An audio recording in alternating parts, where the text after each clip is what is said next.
नोंथांमोननि गेजेराव दिनै मोनसे भिडिअ होनो नागिरदों कुसुगाव ब्लक्स बिपिएफआ मोनसे वार्कार मिट मोनसे प्रग्राम लादोंमोन आरो बे प्रग्रामावहाय बाहागो लानानै प्रहलाद ब्रह्मआ इउथ बिपिएफनि सासे गोख्रों दैदेनगिरि प्रहलाद बे आदाया दिनै मोनसे बाथ्रा बुंदों कुसुगाव ब्लक एबा कुसुगाव समस्तिखौ लानानै फै नोंथांमोना आं भिडिअखौ होगोनोसै ओमफ्राय आं दाहाय जोबनायाव रायलायगोन एसे नायगोन जाबायनानै भट बिलाबायदों नाथाय बिथाङा गावनि खामानिखौ मावनानै जेबो दिन्थिनो हायाखै दिनै 5 बोसोराव बिथाङा गावनि व्यक्तिगतनि थाखाय खामानि मावलादों दिनै एन्जयमेन्ट खालामदों दिनै खुनु रायजो राजानि थाखाय खामानि मावनो हायाखै ओंखायनो दिनै रायजो राजाफ्रा दिनै साग्रिद जादों ओंखायनो दिनैहाय बे मोनसे ब्लकनि कर्मशालायावनो दिनै 1000निबो बांसिन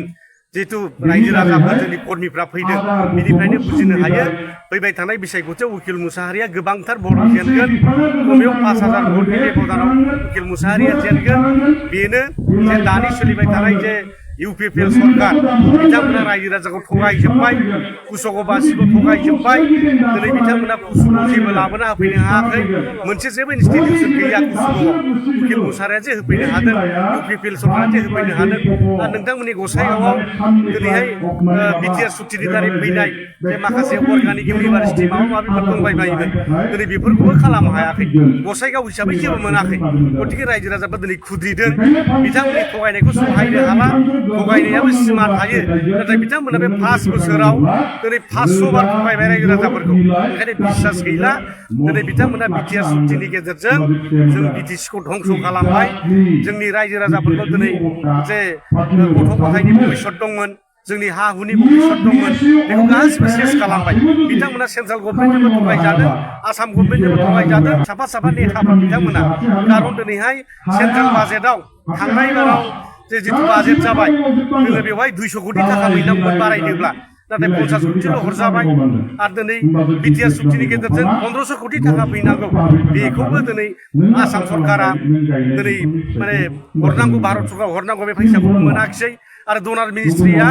स्पष्ट खालामना होबाय जे मोनसे कुइसननि गेजेरजों एन्सारनि गेजेरजों होबाय जे बेवहाय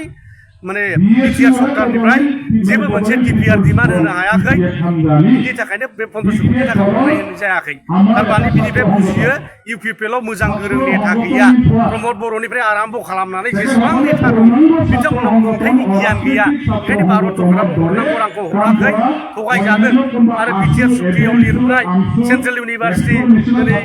मेडिकेल कलेज दिनै बेफोर जानांगौमोन कस्मेटिक जानांगौमोन बेखौबो जानाय नंला होननानै अलरेडि रिजेक्ट खालामखांबाय 2024 नि 3 जानुवारि जानाय मिथिदों होमबा बिटिसि हिसाबै मा दंबावो जोंहा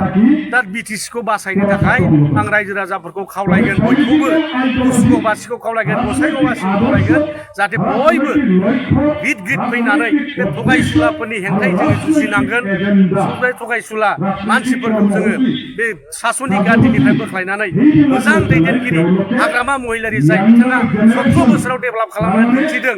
17 बोसोरावनो दिनै इउनिभार्सिटि CIT आरो गोबांथार इनस्टिटिउसन बानायनानै जोंनि गथ' गथायखौ दिनै मानब सम्पद बानायदों बेबादि नेताखौसो जोंनो नांगौ ओंखायनो रायजो राजाफोरखौ खनले खावलायदों एबारनि बिसायख'थियाव गसाइगावआव जेसेबांनाखि समस्ति दङ मोनबा समस्ति दं बे गसाइगाव डिस्ट्रिक्टनि मोनबा समस्तियाव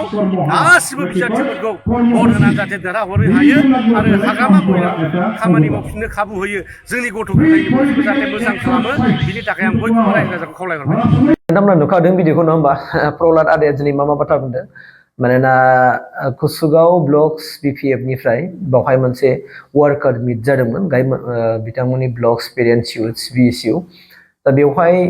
बिथांमोना रायलायदों माने माब्रै गामि थांनानै रायजो राजाफोरखौ आइ आफाफोरखौ जेनेबा बोरै बुजायहैनो रायजो राजाफोरजों खाथि सोमोन्दो लानानै माब्रै बाथ्रा बुंनो बे बाथ्राखौ मिथिबाय लोगोसेयैनो फैबाय थानाय जेनाखि इलेक्सनावहाय माने इउपिपिएलआ माने बिथांमोनहा माबायदि जादों जायाखै बेखौबो फोरमायबाय आरो उकिल मुसाहारिखौ बिथाङा बुंदों 5 बोसोराव उकिल मुसाहारिया जेबो मावनो हायाखै मानोना बिथाङा दासो गामि थांलाबायनानै खौरां लालाहैदों माने भट बिलाहैदों बे खोथाखौ बिथाङा बुंनानै होदों आरोखि भिडिअआव माने सोंनायावहाय कुइसन खालामनायाव बिथाङा बे बाथ्राखौ फोरमायनानै होदों दा बिथांमोना माने फोथायदों आरोना कुसुगाव समस्तियावहाय जेरैब्लाबो माने बिपिएफआ देरहागोन आरो उकिल मुसाहारिखौ फेजेननो हागोन बे दिनैनि दिनाव रोखा जाबाय होननानैबो बे बाथ्राखौ बिथाङा बुंथिनानै होदों आरोखि भिडिअनि गेजेरावहाय मानोना बिथांमोना माने बिसास लादों आरोखि ना एबार उकिल मोसाहारिखौ बिथांमोना फेजेननो हागोन बिपिएफआ देट मिन्स कुसुगाव बियाबनिफ्राय माने बिपिएफआ देरहागोन माने इउपिपिएलआ देरहानाय नंला एबा उकिल मोसाहारिया देरहानाय नंला बे बाथ्राखौ बिथाङा स्पस्त खालामनानै होदों आरोखि जों उननि समावसो जों मिथिगोन नङा होमबा फैबाय थानाय समफ्रावसो सोर देरहामारगोन सोर देरहामारा जों इलेक्सनाव जेब्लानाखि जों फिथाइ सानगोन अब्लासो जों थार बाथ्राखौ मिथिनो हागोन स' बेखिनि आपडेटखौनो आं जास्ट नोंथांमोननो होदों आरोखि